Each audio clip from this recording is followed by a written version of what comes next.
अस्सलाम वालेकुम वरहमतुल्लाहि वबरकातुहू। कैसे हैं मेरे व्यूअर्स? मैं उम्मीद करती हूँ आप सब खैरियत से होंगे। अच्छा, तो आज मेरे पास जो टॉपिक है बात करने के लिए वो है आईपीओ। जो न्यू दो कंपनीज रजिस्टर हो रही हैं स्टॉक मार्केट के अंदर, आज हम उनके आईपीओज़ के बारे में बात करेंगे और कुछ उन कंपनीज को भी डिस्कस करेंगे कि वो क्या हैं, क्यों हैं और क्या करती हैं। ठीक है, तो सबसे पहले तो बात कर लेते हैं आईपीओ के ऊपर कि आईपीओ होता क्या है। आईपीओ कहते हैं इनिशियल पब्लिक ऑफर, यानी कि जब कोई भी कंपनी स्टॉक मार्केट के अंदर आ रही होती है तो वो आने से पहले अपने शेयर्स जो है वो पब्लिक को ऑफर करती है। मार्केट शेयर्स को मार्केट में देने से पहले वो पब्लिक को इनिशियल ऑफर करती है कि लोएस्ट प्राइस में आप उसकी जो है वो शेयर्स को बाय कर लें।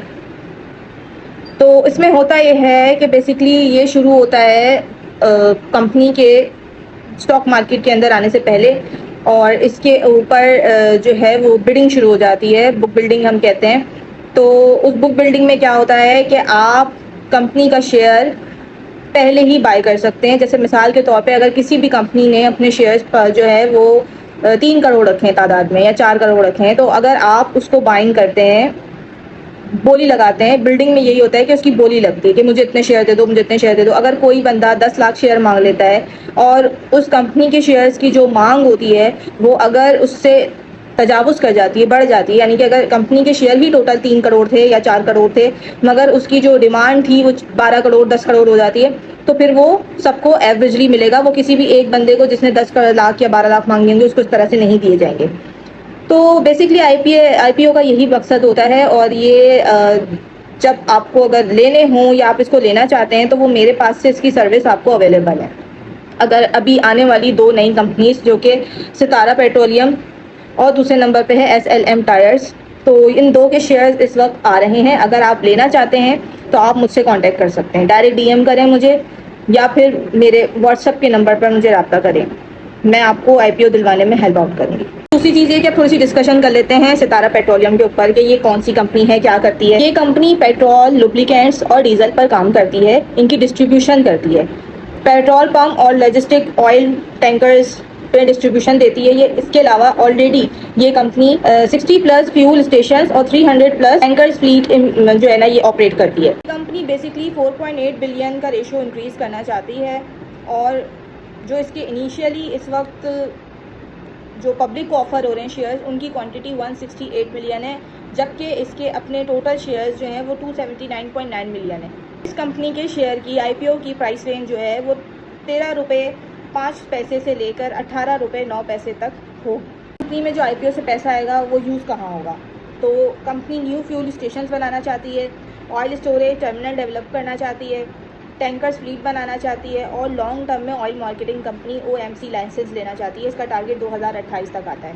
और जो कंपनी है मतलब फ्यूचर में प्लान ये है कि फुल ऑयल मार्केटिंग कंपनी जैसे पीएसओ है, इस तरह से ये कंपनी जनरेट हो सकती है, हो जाएगी इंशाल्लाह। तो इससे प्रॉफिट मार्जिन ज़्यादा हो सकते हैं। एक ग्रोथ प्लस एक्सपेंशन स्टोरी है। शॉर्ट टर्म में आईपीओ से फ़ायदा मिल सकता भी है, नहीं भी मिल सकता। लॉन्ग टर्म वालों को डेफिनेटली मिलेगा इंशाल्लाह, अगर कंपनी अच्छा काम करेगी तो ज़रूर मिलेगा।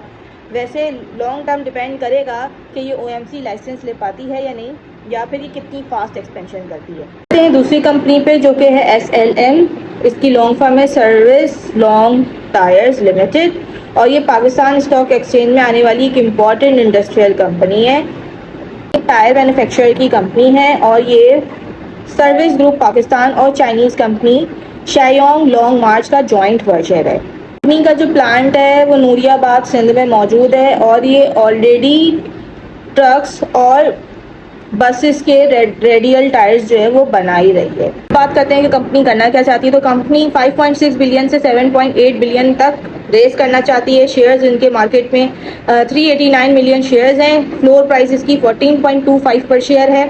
प्राइस मैक्स अप्रॉक्स 19.95 तक जा सकती है, डिमांड पे डिपेंड है। और सिर्फ 5% कंपनी का जो स्टेक है पब्लिक को दिया जा रहा है। इसका फ्यूचर प्लान क्या है? फ्यूचर प्लान ये है कि नए project car tyres, passenger car radial tyres बनाना। Total project cost 22.5 billion.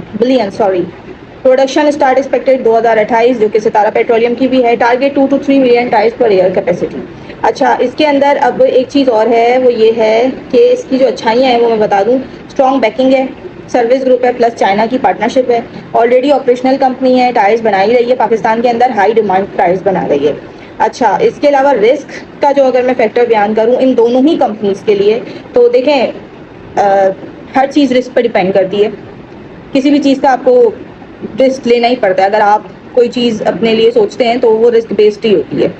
तो आईपीओ भी रिस्की होते हैं, लेकिन अच्छी उम्मीद के साथ लिए जाते हैं कि आईपीओ में, लेकिन ये है कि आपको जो है वो इनिशियली अगर कम पैसों में कोई चीज़ अच्छी मिल रही है तो फिर ये है कि बाद में उसकी डिमांड बढ़ने पे आपके इन्वेस्टमेंट भी आपको डबल होकर मिल जाती है। बाकी ये कि मेरे साथ जो लोग आईपीओ की बाइंग करना चाह रहे हैं, बिडिंग करना चाह रहे हैं, तो वो मुझे बता दें, वो मुझे डीएम कर लें। मैं आपको आईपीओ की बुक बिल्डिंग में लिस्ट में शामिल कर लूँगी। ये शुरू होने वाली है 1 से 2 दिन में। कंपनी की शेयर देने से 1-2 दिन पहले शुरू हो जाएगी। अभी आपको अगर ऐड होना है तो मैं आपको उस ग्रुप में ऐड कर दूँगी जहाँ पे हम आईपीओ बिल्डिंग की बात कर रहे हैं। और इन केस अगर आपको आईपीओज नहीं मिलते हैं, शेयर्स ख़त्म हो जाते हैं, तो आपके जो पैसे हैं वो आपके अकाउंट में वापस दे दिए जाएंगे। मज़ीद डिटेल्स और तफसीलात अगर आप जानना चाहते हैं आईपीओ के ऊपर तो आप मुझे कांटेक्ट कर लें। अच्छा जी, तो कल फ्राइडे की मार्केट के ऊपर थोड़ी सी बात करते हैं। तो मार्केट ने थोड़ा सा अच्छा मूव दिया था, कुछ शेयर्स अच्छे मूविंग में थे। एच कार हो गए, HCL हो गया, लेकिन हैस्कोल हो गया, इन सब ने अच्छी परफॉर्मेंस दी, मगर एज़ यूजुअल मार्केट नेगेटिव ही थी। खुलते ही मार्केट ने 2700 पॉइंट्स गिरा दिए थे। अब फ्यूचर की प्रेडिक्शन क्या है, फ्यूचर के बारे में मैं क्या कह सकती हूँ, आने वाले वीक पे मैं क्या कह सकती हूँ। देखिए, 2 सिचुएशन हो सकती हैं। क्रूड ऑयल थोड़ा सा नीचे आया था तो उसका पॉजिटिव इम्पैक्ट मार्केट के अंदर नजर आया था, माइनर सा। लेकिन अगर क्रूड ऑयल मजीद नीचे आता है तो मार्केट अच्छे इंडेक्स पे जाने के चांसेस है। मार्केट के 168 के इंडेक्स को ब्रेक करके अगेन 171 172 पर जाने के चांसेस है। लेकिन कल जिस इंडेक्स रेट पर मार्केट बंद हुई है तो उसके हिसाब से मुझे लगता है कि आने वाले वीक में इंडेक्स 165 से भी नीचे आ सकता है। हो सकता है कि इंडेक्स ने अगर 165 160 के रेजिस्टेंस को सपोर्ट को ब्रेक किया तो मार्केट 157 158 के सपोर्ट पर भी जा सकती है, इतनी भी गिर सकती है। दूसरी चीज़ ये कि कल बहुत से लोगों ने यही पूछा मुझसे कि मैम बाइंग कर लें, मैम बाइंग कर लें।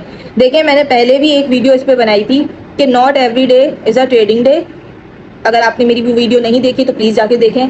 और दूसरी बात ये कि मैंने एक दिन पहले ही इस बात पे वीडियो बनाई थी कि ये रोल ओवर वीक है, रोल ओवर वीक है। और रोल ओवर वीक का कल लास्ट डे था। जब दिख रहा है कि मार्केट पूरे वीक अच्छी नहीं रही है तो मेरा नहीं ख्याल कि कल बाइंग करें। ऑल्दो के डिस्काउंट रेट पे शेयर्स थे, बाइंग कर लेनी चाहिए। बहुत से लोगों को जिनके पास अच्छी इन्वेस्टमेंट है तो वो NPL NCCPL पे आप अपने इन्वेस्टमेंट कर सकते हैं फिलहाल, क्योंकि इन कंपनीज का भी फ्यूचर पे बहुत अच्छा इम्पैक्ट आने वाला है। इनकी जो है वो बोर्ड मीटिंग है, मई में है, स्टार्ट हो गया है आज से मई।